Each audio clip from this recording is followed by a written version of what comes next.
Nosso assunto de hoje é colocando as crianças para estudar. Um tema assim que complica demais, principalmente em épocas de férias. Mas férias a criança não tem que estudar. Mas em períodos de férias, a criança ela vai criando hábitos que vai totalmente contrário ao processo de estudo sistematizado. E mais recentemente com o problema da pandemia, as crianças que ficam em casa e estão fazendo algumas atividades online. E os pais, alguns trabalhando fora, mas sempre algum adulto está em casa, mas que alterou muito os hábitos das crianças que estão no cotidiano da escola.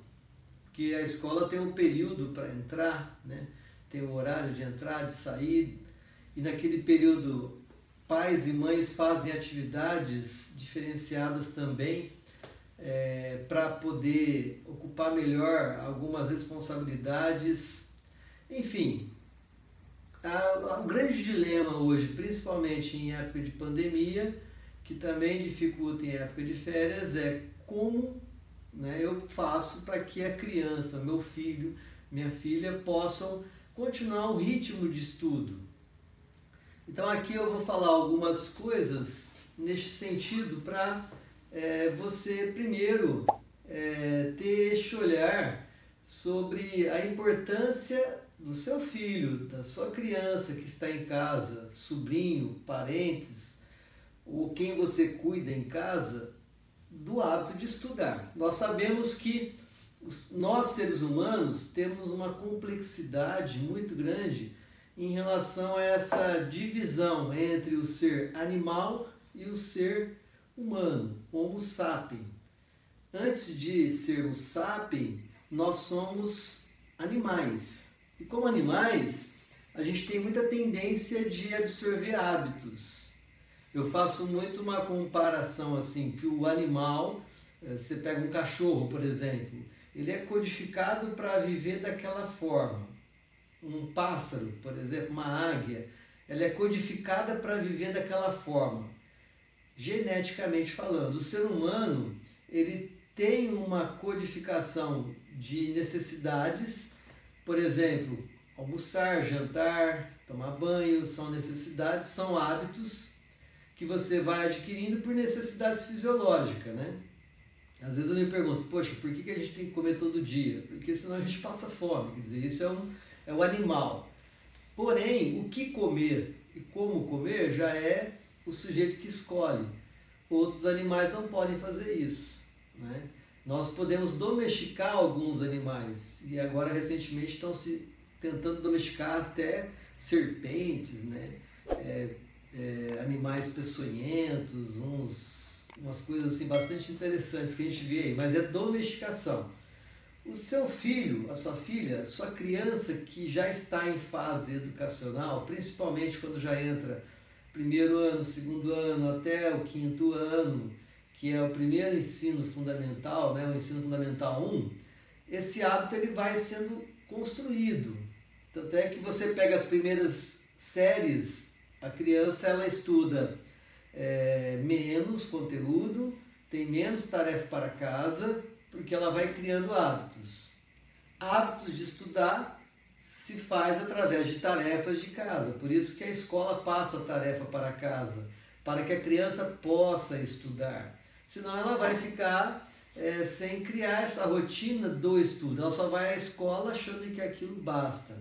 E não basta para que a pessoa tenha uma capacidade de entendimento, para que ela saiba que ela absorveu aquele conteúdo que ela viu em sala de aula, ela precisa repetir esse conhecimento, ela precisa se aprofundar mais neste conhecimento.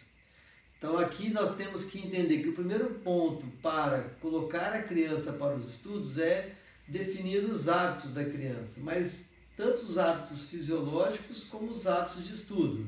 Horário de levantar, horário de tomar café da manhã, horário de almoçar, horário de tomar café da tarde, horário de jantar, horário de dormir. Dependendo da faixa etária da criança, ela precisa ter 10 horas de sono, depois 8 horas de sono, mais nova, mais tempo de sono, mais idade, até 8 horas. Na adolescência, por exemplo, o ideal é 8 horas, mas nós estamos falando aqui da infância, da criança, vamos dizer até 12 anos. Já crianças de 8 anos, 8 horas de sono é ideal para ela. Tá vendo? Isto é um hábito. Você tem que criar hábito também de rotina, não só para o estudo, mas hábitos que vai colocar esta criança em condições de parar para estudar, porque ela está com bom sono, boa alimentação, bom ciclo de atividade. Durante o dia, atividades de lazer, atividades de brincar livremente, atividades esportivas, dependendo da idade, já tem escolinhas para crianças, às vezes musicalização, às vezes outros tipos de escolas de formação paralela à escola oficial. E aí, hoje você, por exemplo, está dentro da pandemia ou em uma situação que você tiver férias absoluta, tem que se manter hábitos, mesmo que eles sejam mais flexibilizados. Aumenta-se, pode dormir um pouco mais tarde, mas tem que ter hábitos também, o horário de dormir mesmo nas férias, o horário de acordar, as refeições, porque as férias escolar, elas são de 2 a 3 meses contínuos, né? Quase que dezembro, janeiro e fevereiro praticamente. Porque aí em fevereiro tem carnaval, tem toda aquela coisa do retorno à escola, é muito lento. Então esse sistema de hábito é fundamental. E quando a criança sai do período de férias, ou sai agora, vai sair logo em breve, se tudo der certo, vai sair para a escola de volta, saindo da pandemia, saindo da quarentena, ela vai ter que entrar num ciclo de novo de horários para entrar na escola, de horários para estudar em casa, de tarefas, ou que hora que ela vai fazer as tarefas escolares e tal. Como nós temos uma tendência muito forte de criar hábitos, então aos pais eu indico, criem sistemas de horários e cumpra esse sistema de horário. Sempre de uma forma lúdica, sempre não com aquela pressão como se o sujeito fosse um adulto trabalhando numa empresa. Não, não é assim, é de uma forma mais participativa. A criança ela precisa ter horário com ela mesma, de brincar por ela mesma. Brincar com esta criança também quando ela está em casa, sem estar na escola. Ela vai ter que ter horário também de estudar. Ah, mas a criança está tendo menos atividades escolar através dos vídeos, através das aulas online. Tudo bem, tem uma redução até de carga horária, né? O Ministério da Educação já definiu, o governo já definiu as regras, o Congresso já votou isso, esse decreto, já aprovou, né? Vai haver uma diminuição de quantitativo de horas aula, porém são atividades que a escola vai estar passando e os pais vão ter que estar junto fazendo. Entendeu? Porque senão você deixa, qualquer hora é hora de levantar, faz a hora que você quiser, como a atividade da escola já está gravada lá na plataforma, aí a criança assiste a hora que ela bem entende, muitos vão começar a adentrar na noite, e aí tudo isso faz com que você perca o referencial de hábitos cotidianos. Depois disso, você tem que eliminar hoje um grande fator que interfere no hábito da criança estudar, que aí nós já vamos saindo dos hábitos cotidianos e entrar no hábito para o estudo, que é necessário reduzir a carga horária dos eletrônicos que a criança hoje tem acesso.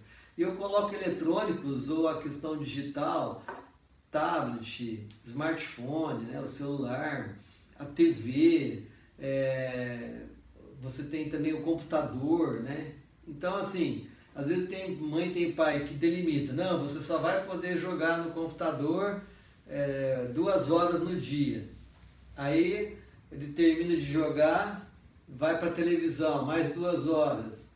Sai da televisão, fica o tempo todo com o celular na mão. Se você for somar, a criança ela está com mais de 10 horas com acesso a digitais, coisas que vem tudo pronta, ela não tem que fazer nenhum exercício, nenhum sacrifício para se desenvolver ali naquela atividade. E quando ela for então sentar para fazer uma atividade educacional, ela não vai ter concentração. Aí vão dizer que ela é hiperativa, que ela está com perda de concentração, né? Aí vamos patologizar essa criança, porém, olha só, não foi delimitado o tempo com os eletrônicos. A meu ver, as crianças até 12 anos têm que ter um tempo muito reduzido de eletrônico entre computador, celular, televisão, tablet.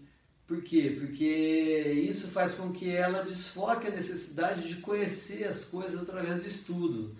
Porque esses digitais têm tudo pronto. Ela clica lá, já vem um filme. Por exemplo, eu estou assistindo algum documentário. Beleza, mas aí você faz o que com esse documentário? Só vai assistindo?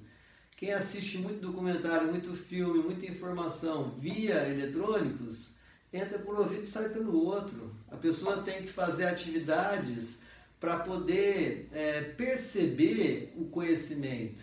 Muitas vezes aquele conhecimento tem que ser transportado por uma ação manual, porque através do ouvir, do ver, a criança ela tem que executar. No ato de executar, que ela faz com que aconteça a estimulação neurológica, que é o que a gente fala de sinapse, né? Onde os neurônios se interligam, né? Dão aquele clique, assim, né? Aquela estimulação. E aí, nesse sentido, é importante, quando a criança vai dormir, desconectar o celular das redes, do Wi-Fi, do 4G, porque senão ela fica ali recebendo as mensagens, né? Mesmo que ela esteja dormindo, quando o celular manifesta uma mensagem, que ele dá aquele brilho assim, o cérebro já fica ativo, né? Você rompe a criança daquele processo de sono contínuo. Definir também com mais clareza, colocando as crianças para estudar, quais são os horários de estudo fora a escola. E aí não é fazer junto com a criança. É lógico que tem atividades que as crianças pequenas precisam da ajuda dos pais ou do adulto que está por perto. Mas eu sempre falo para os professores nas escolas passarem atividades que não vão absorver muito, demasiadamente a criança, porque às vezes ela não sabe. Você faz uma tarefa lá que ela tem que ler, mas ela não está na idade de ler ainda. Ou se ela lê, mas sem saber o que ela está lendo. Ela precisa de um terceiro adulto para poder orientá-la. E nem todas as famílias têm essa pessoa, às vezes, no cotidiano ali da casa. Então, que as tarefas sejam bem práticas conforme a faixa etária, conforme vai crescendo a potencialidade da criança, as capacidades de entendimento da criança, as disciplinas, né? As idades vão evoluindo. A idade cronológica e a idade de séries, aí as tarefas passam a ter mais conteúdos, são mais extensas. Mas é importante definir o horário, de tal a tal horário. Mas não é a criança ficar lá no quarto dela, na televisão e deixar. Não. É ver o que está sendo feito. Não é fazer junto, é ver se foi feito, ver se foi feito bem feito. Se não foi feito bem feito, manda fazer de novo, né? E um outro item que é importante, assim, para hábito de estudo, para a criança aprender a estudar, é definir também, dentro dos horários de estudo, quais são as coisas que ela vai ter que determinar a fazer. Atividades de matemática, atividade de português, dar uma separada na cronologia do que estudar. Eu sempre costumo dizer, o hábito de matéria dada, matéria estudada, dia após dia. A criança que aprende a estudar aquilo que foi dado no dia, ela não acumula conteúdo. Às vezes, se ela faz isso muito bem todos os dias, em época de prova ela só faz uma revisão de conteúdo, ela não precisa de muita coisa para muito tempo ali, famigeradamente querendo estudar porque tem uma prova no dia, amanhã pela manhã ou à tarde. Não, porque ela já vem com o hábito de matéria dada, matéria estudada, né? E para a gente encerrar essa orientação, mais uma dica que eu daria é selecionar pelo menos 2 livros que você possa dar para seu filho, conforme a faixa etária dele, 2 livros para ele ler por mês, no mínimo, fora o que a escola oferece, porque a escola ela oferece muito pouco livro para ler, né? Eu acho que as escolas não perceberam ainda que a criança que lê mais livros tem mais facilidade de aprender tudo quanto é tipo de matéria, porque a leitura faz a gente entrar no mundo do conhecimento. E aí, para cada faixa etária, você tem tipos de livros diferenciados, né? Livros para que ela possa entender naquela faixa etária. Tem faixa etária que a criança precisa do adulto para ela ler junto, mas vamos ler junto, né? Aqueles livros que têm figuras, que têm frases, isso vai evoluindo. Já 8, 9 anos você já pode dar livros de 100 páginas, 150 páginas com história, aventuras, né?